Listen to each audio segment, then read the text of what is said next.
ലോക്സഭാ തെരഞ്ഞെടുപ്പിന് മുന്നോടിയായി നിരവധി വാഗ്ദാനങ്ങൾ നൽകിക്കൊണ്ടാണ് ഓരോ പാർട്ടികളും ജനങ്ങളെ സമീപിക്കുന്നത്. 2024 ലോക്സഭാ തെരഞ്ഞെടുപ്പിൽ മൂന്നാം തവണയും അധികാരത്തിലെത്തുവാൻ BJP നൽകുന്ന ഗ്യാരണ്ടി അത് മോദിയുടെ ഗ്യാരണ്ടിയാണ്. മോദിയുടെ ഗ്യാരണ്ടി എന്നാൽ സ്ത്രീകൾക്കും ചെറുപ്പക്കാർക്കും കർഷകർക്കും ഒക്കെ ഗുണപ്രദമാകുന്ന നിരവധി വാഗ്ദാനങ്ങളും പദ്ധതികളും പറഞ്ഞുകൊണ്ടാണ് മോദിയുടെ ഗ്യാരണ്ടി പ്രചരിപ്പിക്കുന്നത്.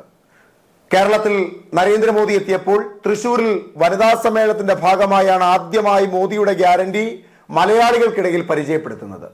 ഇപ്പോൾ ഇന്ത്യ മുഴുവനും പ്രചാരണായുധമായി മൂന്നാം തവണയും നരേന്ദ്രമോദിയെ അധികാരത്തിലെത്തിക്കുവാൻ അല്ലെങ്കിൽ BJP അധികാരത്തിലെത്തിക്കുവാൻ ഇന്ത്യ മുഴുവൻ പ്രചാരണത്തിലുള്ള ഏറ്റവും പ്രധാനപ്പെട്ട BJPയുടെ മുദ്രാവാക്യം അത് മോദിയുടെ ഗ്യാരണ്ടിയാണ്. ഇത്തരത്തിൽ മോദിയുടെ ഈ ഗ്യാരണ്ടിയെ ചുവട് പിടിച്ചുകൊണ്ട് രാഹുൽ ഗാന്ധിയും ഗ്യാരണ്ടികളുമായി എത്തിയിരിക്കുകയാണ്. സ്ത്രീജനങ്ങളാണ് ഇന്ത്യയിൽ ബഹുഭൂരിപക്ഷം വരുന്ന വോട്ടർമാർ എന്ന ഉറച്ച ബോധ്യത്തിന്റെ പുറത്ത് രാഹുൽ ഗാന്ധി സ്ത്രീ വോട്ടർമാരെ ലക്ഷ്യം വെച്ചുകൊണ്ട് തന്നെയാണ് രാഹുൽ ഗാന്ധിയും ഗ്യാരണ്ടിയുമായി എത്തിയിരിക്കുന്നത്. 5 ഗ്യാരണ്ടികളാണ് രാഹുൽ ഗാന്ധി നൽകുന്നത്. ഏറ്റവും ആദ്യത്തെ ഗ്യാരണ്ടി മഹാലക്ഷ്മി ഗ്യാരണ്ടിയാണ്. കുടുംബത്തിലെ ഒരു സ്ത്രീക്ക് നേരിട്ട് 1 ലക്ഷം രൂപ നൽകുന്ന പദ്ധതിയാണ് മഹാലക്ഷ്മി ഗ്യാരണ്ടി. ഏറ്റവും ആദ്യം തന്നെ സാമ്പത്തികപരമായി സ്ത്രീകളെ ശക്തിപ്പെടുത്തുക എന്ന ഉദ്ദേശത്തോടു കൂടിയാണ് ഈ പദ്ധതി ആഹ്വാനം ചെയ്തിട്ടുള്ളത്. ഒരു കുടുംബത്തിലെ ഒരു സ്ത്രീക്ക് 1 ലക്ഷം രൂപ നൽകുക എന്ന പദ്ധതി. രണ്ടാമത്തേത് ആദി അബാദി പൂര ഹഗ് ഗ്യാരണ്ടി, അതായത് തൊഴിലവസരങ്ങൾ സ്ത്രീകൾക്ക് നൽകുന്ന ഒരു പദ്ധതിയാണ് ആദി അബാദി ഹഗ് ഗ്യാരണ്ടി എന്നത്. കേന്ദ്ര സർക്കാരിന്റെ ഓഫീസുകളിൽ 50% സംവരണം സ്ത്രീകൾക്ക് നൽകുക. ഇന്ത്യയിലെ പകുതിയോളം സർക്കാർ സ്ഥാപനങ്ങളിൽ സ്ത്രീകളെ കൊണ്ട് നിറയ്ക്കുക എന്ന ഉദ്ദേശമാണ് ഇതിന്റെ പിന്നിലുള്ളത് എന്നാണ് രാഹുൽ ഗാന്ധി പറഞ്ഞത്. തൊഴിലില്ലായ്മ സ്ത്രീകളിൽ രൂക്ഷമായി നിൽക്കുന്ന സാഹചര്യം ഉള്ളതിനാലാണ് 50% സംവരണം സ്ത്രീകൾക്ക് നൽകുന്നത് എന്ന് രാഹുൽ ഗാന്ധി പറയുന്നു. മൂന്നാമത്തെ ഗ്യാരണ്ടി ശക്തി കാ സമ്മാൻ എന്ന ഗ്യാരണ്ടിയാണ്. ആശാവർക്കർമാർക്കും അംഗനവാടി തൊഴിലാളികൾക്കും ഉച്ചഭക്ഷണം തയ്യാറാക്കുന്ന സ്ത്രീകളായിട്ടുള്ള തൊഴിലാളികൾക്കും നൽകുന്ന ശമ്പളത്തിൽ കേന്ദ്ര സർക്കാരിന്റെ വിഹിതം വർദ്ധിപ്പിക്കുക എന്നതാണ് ശക്തി കാ സമ്മാൻ എന്ന മൂന്നാമത്തെ ഗ്യാരണ്ടി കൊണ്ട് ഉദ്ദേശിക്കുന്നത്. തൊഴിലിടങ്ങളിൽ സാമ്പത്തിക ഭദ്രത ഉണ്ടാക്കുവാൻ സാധിക്കാതെ പോകുന്ന നിരവധി സ്ത്രീകൾ ഉള്ള ഒരു രാജ്യമാണ് ഇന്ത്യ. ആ രാജ്യത്ത് സ്ത്രീകൾക്ക് നൽകുന്ന ഏറ്റവും മികച്ച ഒരു പദ്ധതി തന്നെയാണ് ശക്തി കാ സമ്മാൻ. ആ ശക്തി കാ സമ്മാനിലൂടെ ശമ്പള ഇനത്തിൽ കേന്ദ്ര വിഹിതം വർദ്ധിപ്പിച്ചുകൊണ്ട് സ്ത്രീകൾക്ക് സാമ്പത്തികപരമായ ഒരു ഭദ്രത നൽകുക എന്ന ലക്ഷ്യം കൂടി ശക്തി കാ സമ്മാൻ എന്ന ഈ ഗ്യാരണ്ടിയുടെ പിന്നിൽ ഉണ്ട്. നാലാമത്തത് അധികാർ മൈത്രി എന്ന പദ്ധതിയാണ്.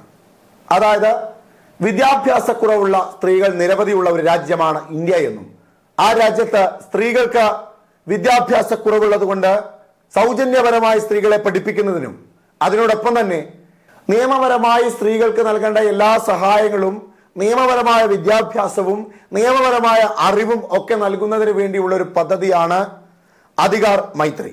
പഞ്ചായത്തുകൾ കേന്ദ്രീകരിച്ചുകൊണ്ടാണ് അധികാർ മൈത്രി നടപ്പിലാക്കുന്നത്. അതായത് ഇന്ത്യയിലെ എല്ലാ പഞ്ചായത്തുകളുടെയും കീഴിൽ സ്ത്രീകൾക്ക് വിദ്യാഭ്യാസത്തിനുള്ള അവസരങ്ങൾ ഒരുക്കി കൊടുക്കുക, സ്ത്രീകൾക്ക് നിയമപരമായുള്ള സഹായങ്ങൾ നടത്തി കൊടുക്കുക, നിയമപരമായി അറിവുണ്ടാക്കി കൊടുക്കുക എന്ന ഉദ്ദേശ ലക്ഷ്യമാണ് അധികാർ മൈത്രിക്ക് ഉള്ളത്. അഞ്ചാമതായി രാഹുൽ ഗാന്ധി സ്ത്രീകൾക്ക് നൽകുന്ന ഗ്യാരണ്ടി സാവിത്രി ബായ് ഫൂൽ ഹോസ്റ്റലുകളാണ്. സാവിത്രി ബായ് ഫൂൽ ഹോസ്റ്റലുകൾ എന്നാൽ ജില്ലാടിസ്ഥാനത്തിൽ ഒരു ഹോസ്റ്റൽ നിർമ്മിക്കുകയും അവിടെ ഭക്ഷണ ക്രമീകരണങ്ങൾ അടക്കമുള്ള സൗകര്യങ്ങൾ സ്ത്രീകൾക്ക് ഉണ്ടാക്കി നൽകുകയും ചെയ്യുന്നതാണ് സാവിത്രി ബായ് ഫൂൽ ഹോസ്റ്റലുകൾ എന്ന അഞ്ചാമത്തെ ഗ്യാരണ്ടി കൊണ്ട് രാഹുൽ ഗാന്ധി ഉദ്ദേശിക്കുന്നത്. സുരക്ഷിതമായി സ്ത്രീകൾക്ക് തങ്ങുവാനും പോഷകാഹാരങ്ങൾ അടക്കമുള്ള ഭക്ഷണ ക്രമീകരണങ്ങൾ നടത്തിക്കൊണ്ട് പൂർണ്ണമായ സംരക്ഷണം നൽകുന്ന ഒരു ഹോസ്റ്റൽ ക്രമീകരിക്കുകയാണ് Savitribai Phule hostel guarantee കൊണ്ട് അഞ്ചാമതായുള്ള ആ ഗ്യാരണ്ടി കൊണ്ട് രാഹുൽ ഗാന്ധി ഉദ്ദേശിക്കുന്നത്. നരേന്ദ്രമോദി സ്ത്രീകൾക്ക് വേണ്ടിയുള്ള ഗ്യാരണ്ടിയുമായി മുൻപോട്ട് പോകുമ്പോൾ, യുവജനങ്ങൾക്ക് വേണ്ടിയുള്ള ഗ്യാരണ്ടിയുമായി മുൻപോട്ട് പോകുമ്പോൾ, കർഷകർക്ക് വേണ്ടിയുള്ള ഗ്യാരണ്ടിയുമായി മുൻപോട്ട് പോകുമ്പോൾ രാഹുൽ ഗാന്ധിയും സ്ത്രീകളെ തന്നെ ലക്ഷ്യം വെക്കുകയാണ്. സ്ത്രീ വോട്ടർമാർ നിരവധിയുള്ള ഇന്ത്യ എന്ന മഹാരാജ്യത്ത് സ്ത്രീകളുടെ വോട്ടുകൾ തങ്ങളിലേക്ക് അടുപ്പിക്കുക എന്ന ഉദ്ദേശ ലക്ഷ്യം കൂടി ഈ 5 ഗ്യാരണ്ടികളുടെ പിന്നിലുണ്ട്. സ്ത്രീകൾക്ക് സാമ്പത്തികപരമായി ഭദ്രത ഉറപ്പാക്കുക, സ്ത്രീകൾക്ക് തൊഴിലിടങ്ങളിൽ കൃത്യമായ ശമ്പളം വർധനവുണ്ടാക്കുക, സ്ത്രീകളെ സുരക്ഷിതമായി പാർപ്പിക്കുക, സ്ത്രീകൾക്ക് വിദ്യാഭ്യാസം നൽകുക, നിയമപരമായ സഹായങ്ങൾ നൽകുക, നിയമപരമായ അറിവുകൾ നൽകുക എന്ന ഉദ്ദേശ ലക്ഷ്യങ്ങളോടുകൂടിയാണ് 5 പദ്ധതികളുമായി 5 ഗ്യാരണ്ടികളുമായി രാഹുൽ ഗാന്ധി ലോക്സഭാ തെരഞ്ഞെടുപ്പിനെ അഭിമുഖീകരിക്കുവാൻ പോകുന്നത്. കഴിഞ്ഞില്ല, ഇനിയുമുണ്ട് കോൺഗ്രസിന്റെ പദ്ധതികൾ നിരവധി. പങ്കാളിത്ത നീതി, കർഷക നീതി, യുവജന നീതി എന്നിങ്ങനെ കുടുംബത്തിനും കർഷകർക്കും യുവാക്കൾക്കും ഒക്കെ ഗുണപ്രദമാകുന്ന നിരവധി ഗ്യാരണ്ടികൾ, നിരവധി പദ്ധതികൾ ആണ് കോൺഗ്രസ് മുൻപോട്ട് വെക്കുന്നത്. വരാൻ പോകുന്ന ലോക്സഭാ തെരഞ്ഞെടുപ്പ് കോൺഗ്രസിനെ സംബന്ധിച്ചിടത്തോളം ഒരു ബാലികേറ മല തന്നെയാണ്.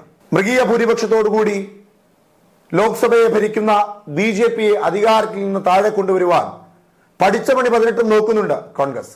ഇന്ത്യ സഖ്യം രൂപീകരിച്ചതിന്റെ പിന്നിലെ ഏറ്റവും പ്രധാനപ്പെട്ട ലക്ഷ്യവും അതുതന്നെയാണ്.